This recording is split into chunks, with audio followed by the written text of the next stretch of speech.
Hey everybody, welcome to GRC. I've got a quick one today. Just want to go through my workbench and what I work with, and go through some of my cars as well. I'm about to start working on my 1/10 scale for this weekend's big race, the King of the Hills. So before I do that, I thought I'd just share with you where I work. I'm in a big shed here at on my property, and I'm going to go through. So over here, I've got some tools, good workbench, heaps of space. Got my Huddy tools here. Priceless. These are the two cars you see mostly on the channel, which is my 1/10 scale, two-wheel drive, Team Associated B6.1 and my B74. So yep, I haven't actually touched them since the race last week, so I'm about to start working on them. Over here, I've got a couple of oldie but goodie Tamiya cars. These are both Riris, so that's a wild one, and a grasshopper that I use with my son.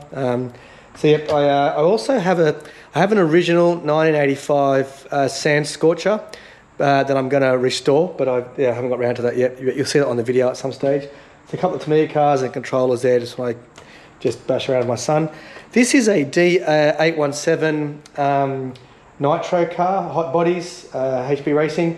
This is the one that Ronald Falk won the Worlds in, I think, 2016 in Las Vegas, I think. So that's that car. I love Nitro, I love 1/8, but I don't race them a lot at the moment. Hopefully I'll get a chance to do that this year. I bought some new tyres coming in because there's a Proline series I want to race in. So anyway, that's the Nitro 1/8 HB D817. Now this is awesome. So when I first started racing was about 12 years ago. I raced 1/8 Nitro and I had a D8. 2008 Worlds, Sushihara won the Worlds with a D8. It just come out. So I bought that kit. I actually bought his motor, which is in this one now, the OS Speed. That's the Haru edition. So it's an old motor. But I converted my D8 to a electric. Yeah, so I think it was a HRC. One of them was did a conversion kit for it. So this is what it looks like. I'm not sure if you can see it. I think you can, yeah. So yep, I've got 4S. Yep, I've got a Generation 3 Tekken motor. Hobbywing ESC. So this is a beast. I love this car. So there's another one. I have raced it once before. I think there's a video. I've got it on my old videos on my channel. I've got both the Nitro and the electric at Maitland track. I'm going to hope to get up there again for some racing. There's a Proline series. There's a heat there, so I will give it a go. But this is a very old car, oldie but a goodie. I've converted. I've put I think it's a D817 rear shock tower on it, so I'm going to have bigger shocks. It came with very small ones, so that's the only thing. Other than that, it's converted into electric, so pretty keen on that as well. So that's my cars. One thing that came up on the weekend was one of my favourite times at the racetrack is when you're standing waiting to go onto a track, so you're on the ramp at Hills, and you get to chat with different people because you're just racing as different people and you chat how they're going.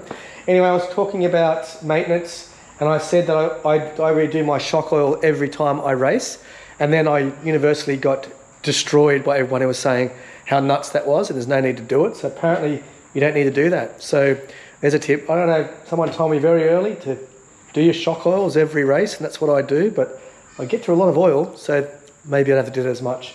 But anyway, these guys, so the B74, I've got basically very minimal changes going to that. It's just going to be just cleaning it up, checking all the control surfaces, making sure it's ready to go for the next race.